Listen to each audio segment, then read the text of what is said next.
A Rádio Muriqui, TV Itaguaí, em parceria com a Congregação Cristã Beit Shear, tem a alegria de te convidar para participar comigo, pastor Eduardo Carvalho, do nosso programa Teologia para a Vida. Quando eu digo participar, é porque vai estar o meu e-mail na tela, meu contato de WhatsApp, Facebook, e você é muito bem-vindo para dar suas críticas, sejam elas opiniões, sugestões, etc. e tal, reclamações, porque não, também ouço aquilo que possa produzir de alguma forma o bem. E o nosso programa, já o seu nome diz, visa trabalhar a teologia não somente no campo da filosofia, não somente no campo das ideias, etc. e tal, mas ele visa trabalhar a teologia de forma prática e aplicável no nosso dia a dia, sim, porque a religiosidade ela é para ser vivida e a teologia tem esse intento. Antes de mais nada, eu queria te fazer pensar um pouquinho sobre o que é a teologia. Bem, a teologia, etimologicamente falando, ela é uma disciplina que visa estudar o sagrado, o transcendente, o divino. Ou seja, a teologia busca estudar Deus nos seus aspectos mais positivos, busca estudar o comportamento religioso, busca estudar a sociedade religiosa de forma em geral, e ela já tem feito isso desde os inícios da humanidade, etc. e tal.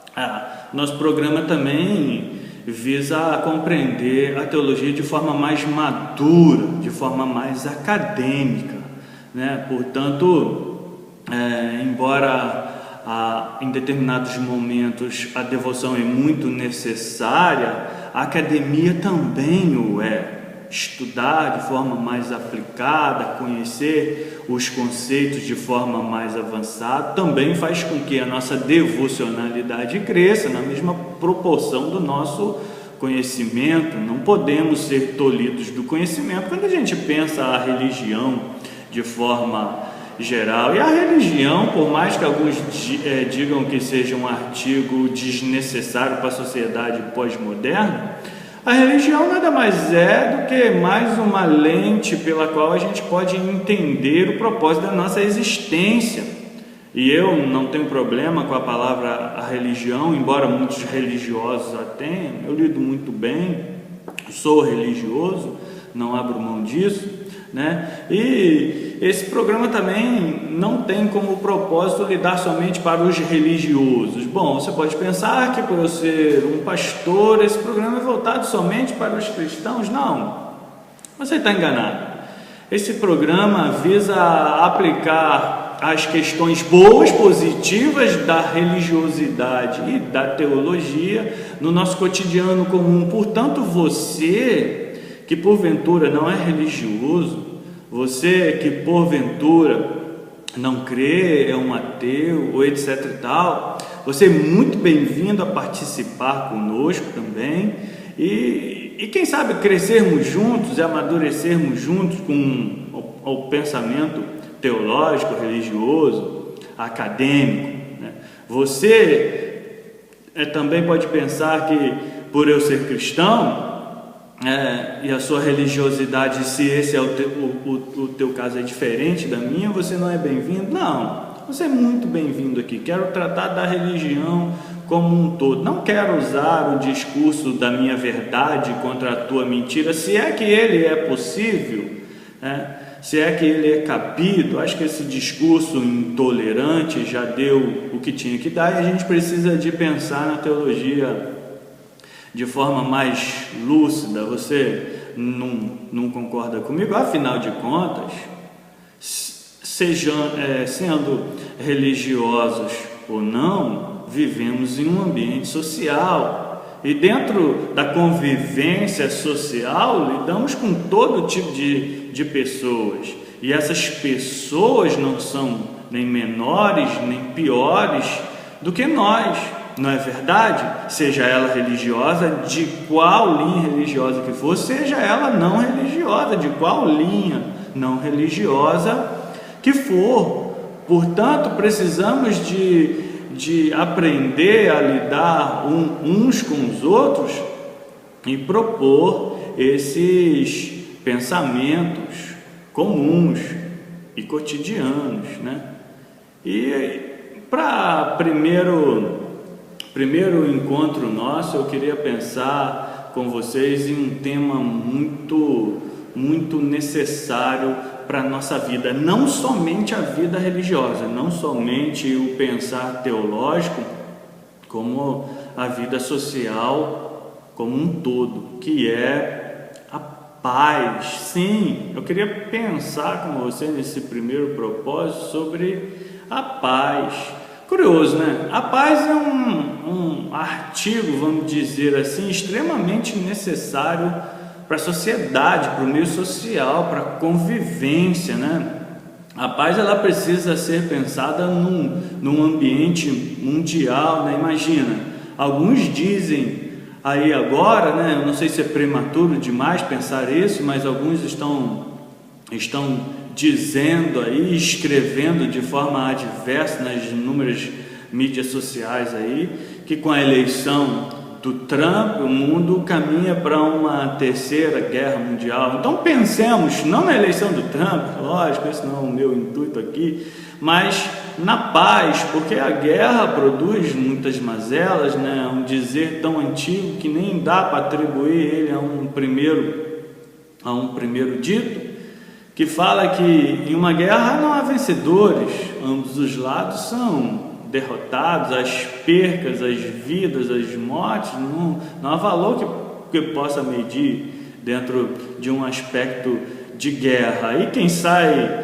vitorioso, se é que podemos dizer, né, sofre suas inúmeras baixas, etc e tal, além do valor econômico envolvido nas guerras. Portanto, a paz é necessária, já vista que se entrarmos em colapso de guerra, né, existem armas nucleares, né, o que pode fazer com que a raça humana, de certa forma, possa perecer vez por todas. Bom, mas sou teológico, sou cristão, sou religioso e queria pensar a paz não somente no âmbito da guerra, né, da morte, da bala, da arma nuclear, das máquinas de guerra, etc e tal. Queria pensar a paz também um pouco no ambiente político a que vivemos, né?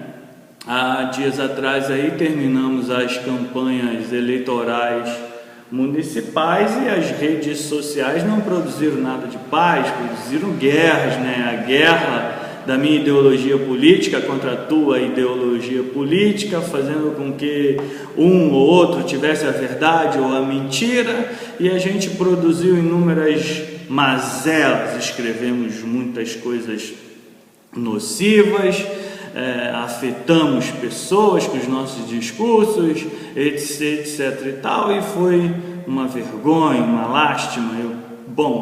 Pelo menos eu li muita coisa encabida nas redes sociais. As eleições municipais não serviram para promover a guerra, pelo menos no ambiente onde eu estou inserido, que é a capital do Rio de Janeiro, onde eu vivo, onde eu congrego, onde eu trabalho, onde eu tenho toda a minha expectativa de vida. Pois bem, mas eu queria pensar também na paz local, na paz dentro, vamos supor, do seu condomínio, né? Você já viu como que funciona uma assembleia de condôminos, por exemplo? Há pouco tempo eu fui em uma assembleia no meu condomínio e o ambiente lá era aquele ambiente meio hostil, parecia que não produzia paz. Curiosamente, em uma das redes sociais do meu condomínio, eu já percebi que muitas pessoas são religiosas. E mesmo essas pessoas religiosas, elas se exaltaram em algum momento. Bom, o exaltar eu não diria que seria assim um problema, que causasse guerra, etc e tal. Mas se somos pessoas racionais, e esse é a maior busca, por exemplo, dos ateus, precisamos pensar também em um discurso mais moderado, né? Eu preciso de pensar a paz dentro do ambiente religioso. Eu me lembro que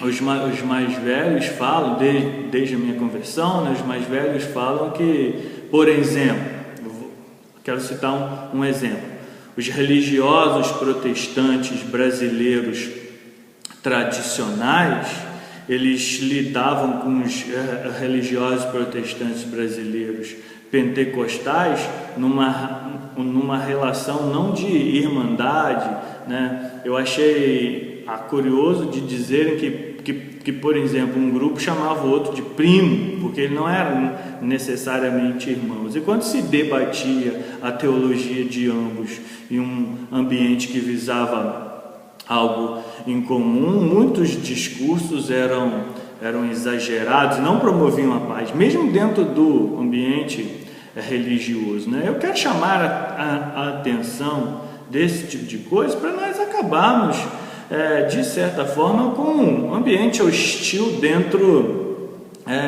do nosso meio social e propor paz, o diálogo pacífico, o bom uso da religiosidade, da espiritualidade. Essa paz precisa ser pensada dentro de um ambiente também comportamental. Qual é o teu comportamento ao entrar em um trem lotado, em um ônibus lotado, em um estádio lotado, diante de uma situação caótica? Como é você no seu meio? Você produz paz? Você, dentro das tuas reuniões empresariais, lá dentro do contexto onde você está inserido, você produz paz?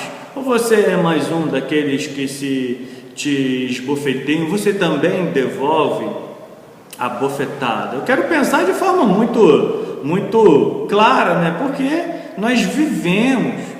E se vivemos, todas as nossas atitudes são vistas e sentidas por nós e por outros que têm contato diretamente conosco no nosso dia a dia, no nosso cotidiano. Não é verdade? Também queria saber como é o teu discurso. Teu discurso é aquele discurso pesado, aquele discurso que fere, não promove a paz, que promove o rancor e o ódio e outros discursos mais pesados?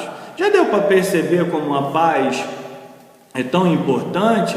Sem paz, como que nós produziríamos intelectualmente? Eu penso que é muito difícil produzir literaturas acadêmicas, amadurecer o nosso próprio pensamento, intelecto e cotidiano em um ambiente hostil, em um ambiente onde há inúmeras dificuldades, etc. Então, um ambiente de guerra, um ambiente de descontrole.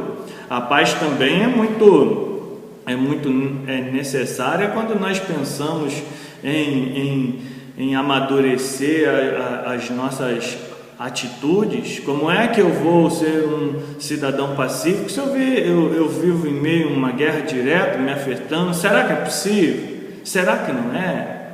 Pois é, eu gostaria de chamar a sua atenção para nós pensarmos isso de forma muito madura, de forma muito honesta, de forma muito verdadeira, também de forma muito espiritualizada. Você topa? Vamos lá? Então vamos dar uma breve pausa para um intervalo e... Anuncie com quem vende. 984 44 2986 ou 988 16 1699. Bezerra de Araújo, educação em saúde desde 1978, formando, inovando e produzindo empregabilidade. Isto combina com você. Prática em laboratório, estágio garantido, conteúdo de qualidade que faz a diferença. Enfermagem, nutrição, farmácia, fisioterapia e educação física. Faculdade Bezerra de Araújo. Telefone 2415-3988. 2415-3988. Faculdade Bezerra de Araújo. A equipe da Rádio Muriqui TV Itaguaí lhe deseja um Feliz Natal e um próspero ano de 2017. Pois bem, estamos de volta com o nosso programa Teologia para a Vida. O nosso tema de hoje é a paz. Bom, se até aqui já deu para nós entendermos que a paz é um dos aspectos necessários para a vida religiosa, não somente para a vida religiosa, né, para a vida comum como um todo, precisamos de pensar a paz de forma também religiosa, de forma devocionalizada. Pois bem, é comum do entendimento de todos que um judeu chamado Yeshua de Nazaré, conhecido no mundo inteiro como Jesus Cristo, foi um dos maiores pacifistas que já viveram sobre a face da terra. A vida de Jesus, eu já li ela algumas vezes nos seus inúmeros escritos, mostram que Jesus nasceu, viveu, morreu e ressuscitou, sempre produzindo a paz em seu meio. É comum usar as literaturas, os ditos de Jesus, as suas falas, como textos que buscam viabilizar a paz e tudo aquilo que foi produzido posterior a ele, com seus discípulos que também promoveram a paz. Aliás, os seus discípulos, décadas depois, morreram por conta daquele anúncio da mensagem de Cristo, que sempre promovia a paz e a valorização do ser humano. Curioso é que da vida de Jesus houve um profeta que já predisse cerca de 7 séculos antes. O profeta Isaías relata em um de seus textos que esse que nasceria seria chamado de Príncipe da Paz. Pois bem, esse príncipe da paz, pacifista por chamado profético, nasceu, e um dos seus ditos é muito curioso.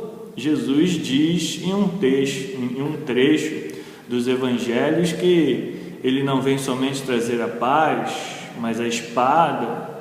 E examinando a vida de Jesus, eu não vi em nenhum dos momentos dela onde Jesus pudesse promover de alguma forma a guerra. Não, Jesus promoveu sempre a paz.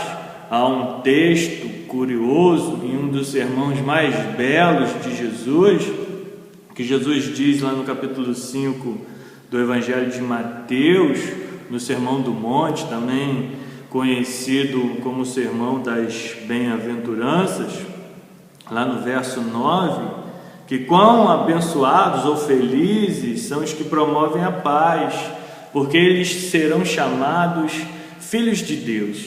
Você já parou para prestar atenção nesse texto? Jesus diz que os filhos de Deus, ou seja, os religiosos, quem é que busca contato com a divindade? É o religioso que busca o contato com o sagrado, com o transcendente, com o espiritual, com aquilo que está alheio a ele. Jesus diz que esse Filho de Deus, ele é bem-aventurado por promover a paz.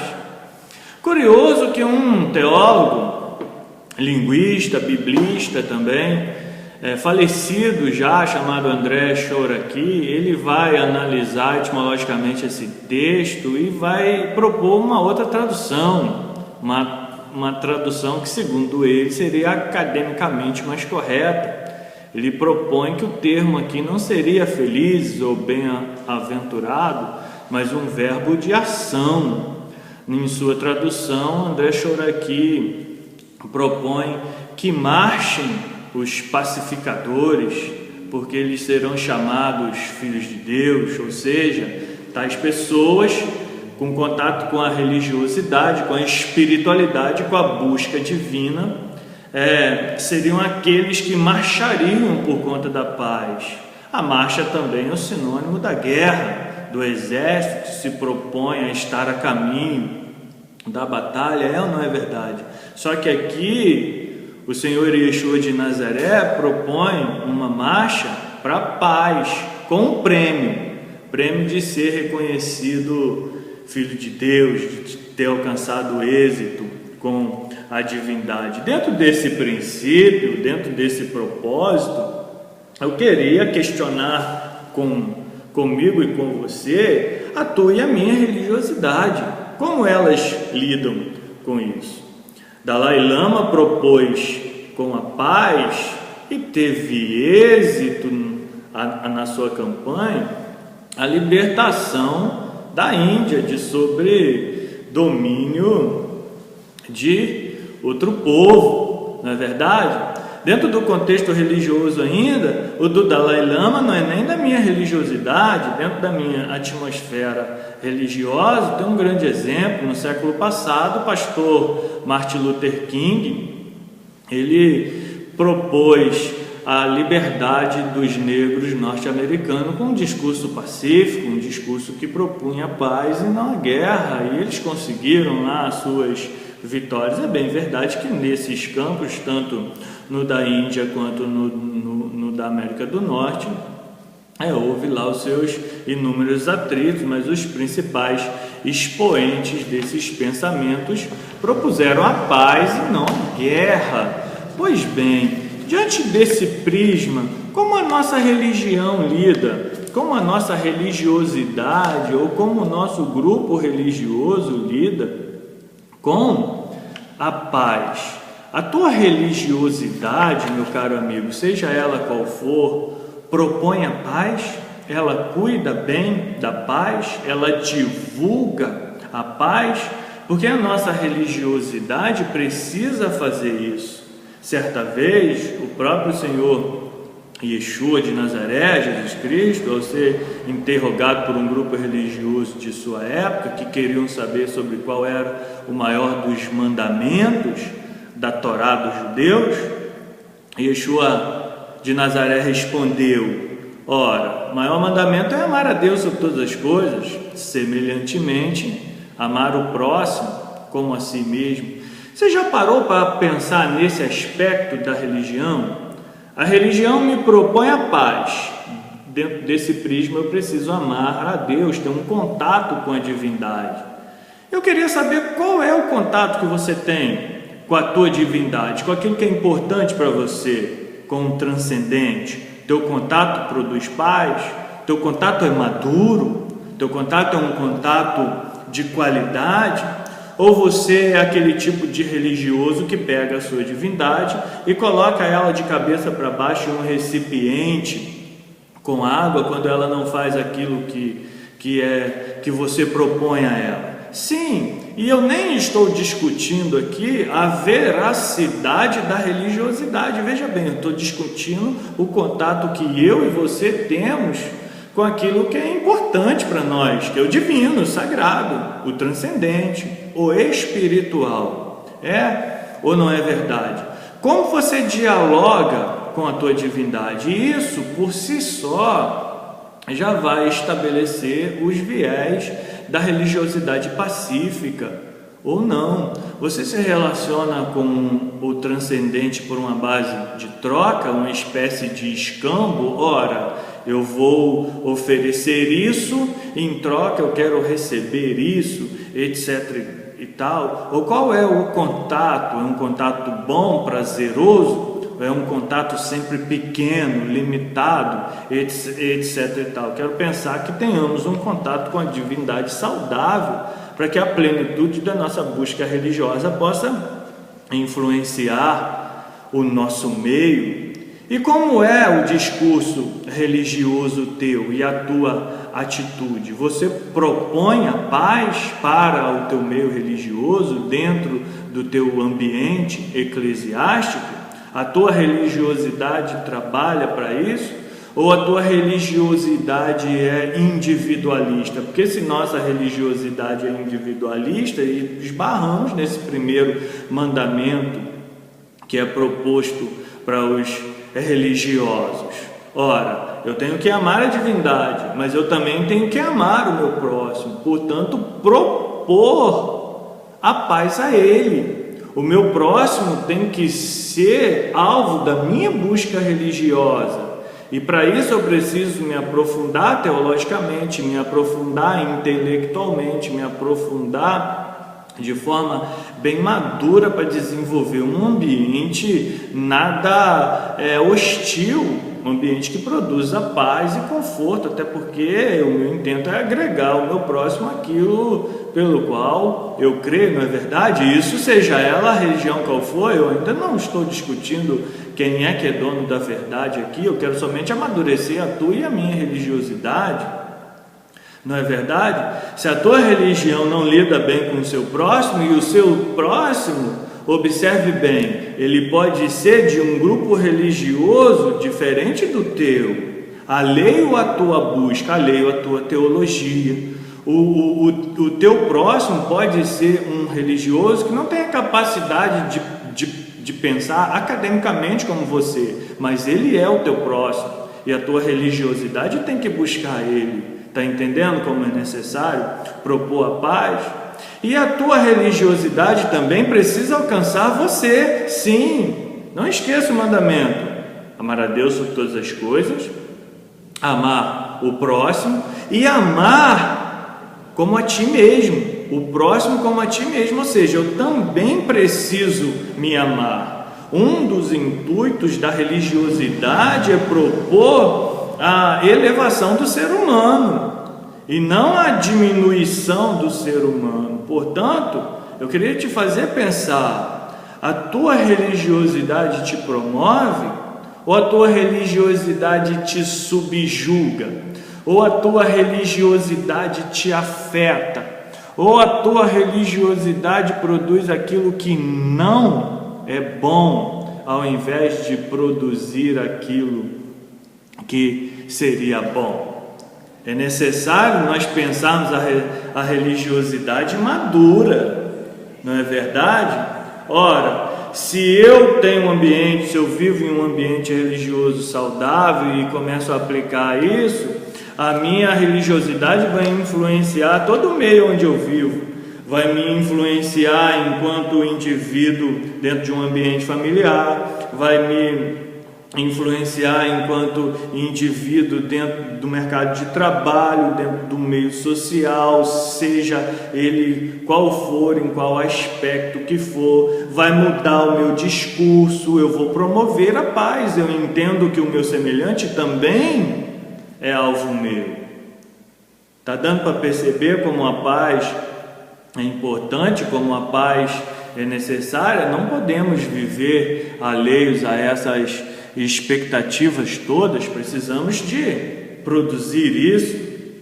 Outro pacifista bíblico, né, que propõe um ambiente de paz, que propõe um ambiente íntegro, é um outro rabino judeu do primeiro século, chamado Shaul de Tarso, conhecido no mundo inteiro como o apóstolo Paulo ou São Paulo pela Igreja Católica. Pois bem, Paulo, em sua carta aos Romanos, ele propõe que nós não devemos pagar o mal com o mal, mas pelo contrário, vencer o mal com o bem. Está lá registrado no último versículo do capítulo 12 da carta desse rabino à congregação romana, congregação de Roma. Você já parou para pensar nisso?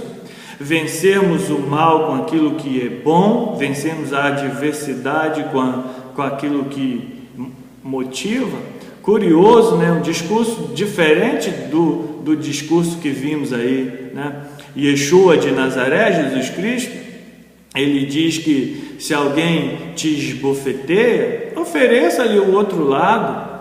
Ora, hoje se vemos alguém roubando, e Yeshua discursa a respeito disso também, se alguém rouba a sua capa ou toma a sua capa, dele também a túnica, etc e tal, né? Hoje o nosso discurso por vezes é: alguém te feriu, te causou mal, vai lá, cause na mesma proporção. Não, é necessário revermos os nossos conceitos a partir do nosso ambiente religioso e produzir isso para a vida, né? Enquanto nós comungamos todos os nossos atos, estamos sendo olhados por uma multidão de numerosos olhos, não é verdade?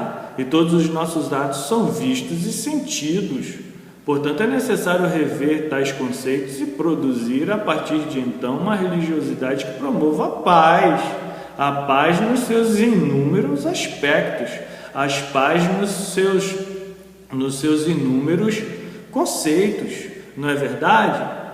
Eu espero, meu querido amigo, meu querido irmão, que esse pensamento possa produzir em você um despertamento para pensar a religiosidade, para nós influenciarmos o meio onde nós estamos inseridos.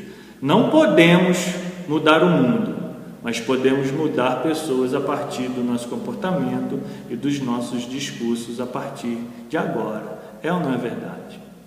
É verdade.